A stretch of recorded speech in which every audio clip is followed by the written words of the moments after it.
Hi there, Leigh Farnell, and thanks for listening to How to Lead Your Best Life. The topic today is something that's playing on my mind because I've seen it in a whole range of people where their self-worth is connected to their net worth. How good or bad is this? Let's talk about it very soon. Well, welcome back. This is something that's pondering on my mind. The whole relationship between self-worth, how I feel about myself, how you feel about yourself, and your net worth, your balance sheet, the number that's in your bank account and the assets minus liabilities.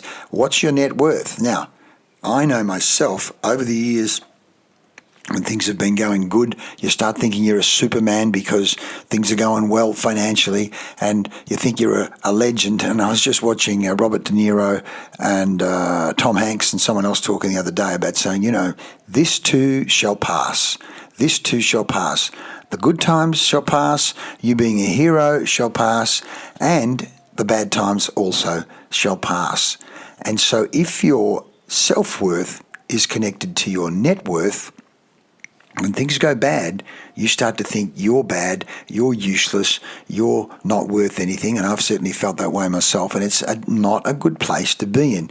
So what are some tips on how not to get your self-worth connected with your net worth? Now, part of this is this whole idea of, do I need and do I get external validation? That is, I need to have the best car, I need to have the best watch, I need to have the best house, I need to have the best this, the best that, external validation. Or am I validating myself internally? That is, I know I'm a good person no matter what. My life is happy no matter what. Talk to the Buddhists, that's what minimalism's all about. Forget having to have the biggest house to be happy, just be happy. Be happy with what you've got, no matter what. So let's talk about 10 tips that you can use to avoid your self-worth being connected to your net worth. 1, define your values. What's really important to you in your life beyond money, whether it be relationships, health, personal growth, the contribution to society.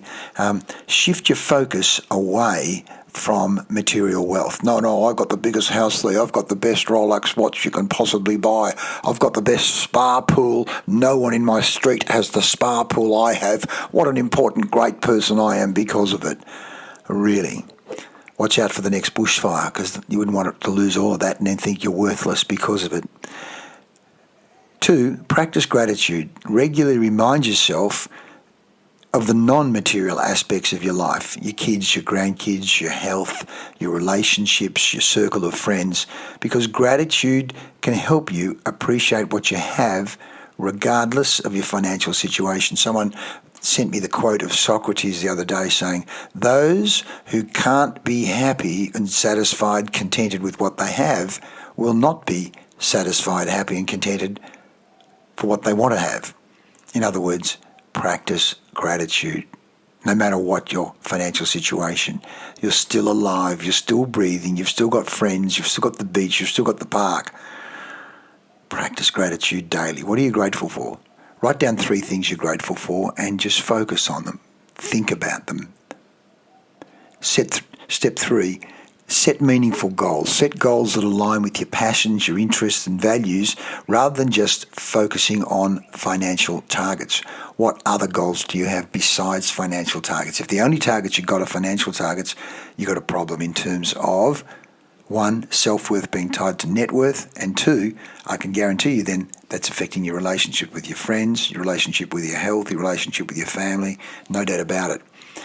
Achieving these meaningful goals can really provide you with a sense of purpose and accomplishment way beyond monetary goals. So you're defining your values, you're practicing gratitude, you're setting meaningful goals.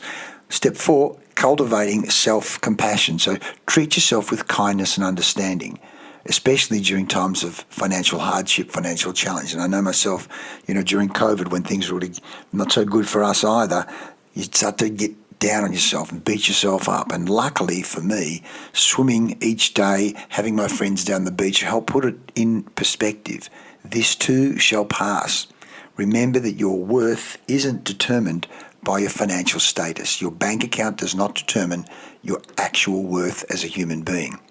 Step 5, limit social comparison, that judging, comparing mind. Avoid comparing yourself to others based on their wealth. They've got more than me. They've got a bigger house than me. He's got a better car than me. He earns more money than me. She earns more money than me. Everyone's financial journey is unique, and comparing yourself can lead to feelings of inadequacy. No doubt about it. The comparison mind. Stop the comparison mind. Are you better than last year? You're worse than last year. You're making progress with health, relationships.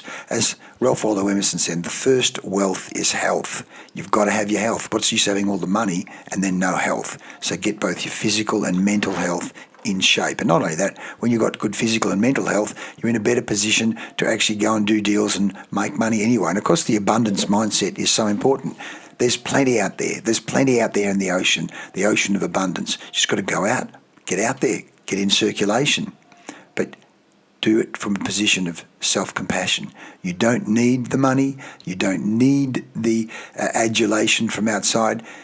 You need to be valuing yourself. And I'm talking to myself as much as I'm talking to you when I say this. So limit that social comparison.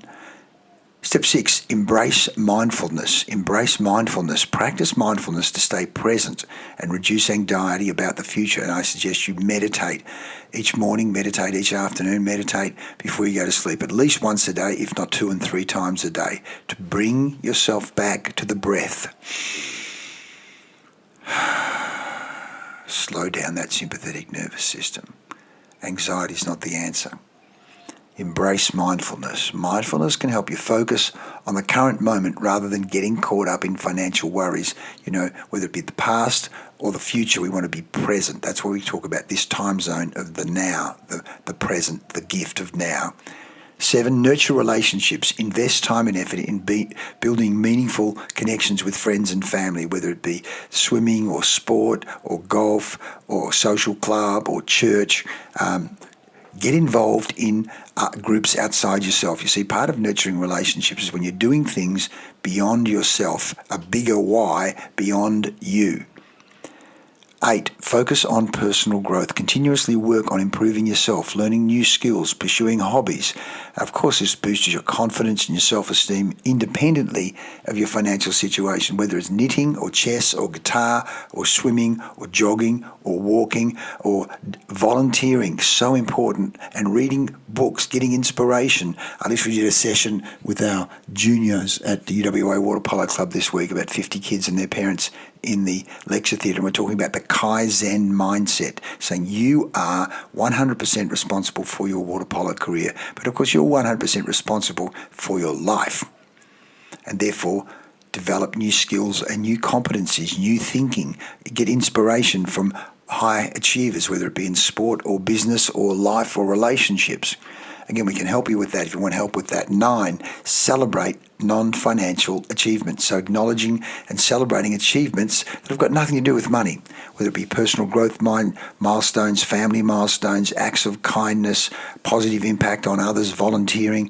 My wife's about to do a whole lot of volunteering with the local Member of Parliament here. In fact, we're going to a function there tonight talking about that, a bigger why, something way beyond, to make a difference in the community. And 10, you've got problems, do be willing to seek out professional help, whether it be a business coach, a life coach, a psychologist, a therapist.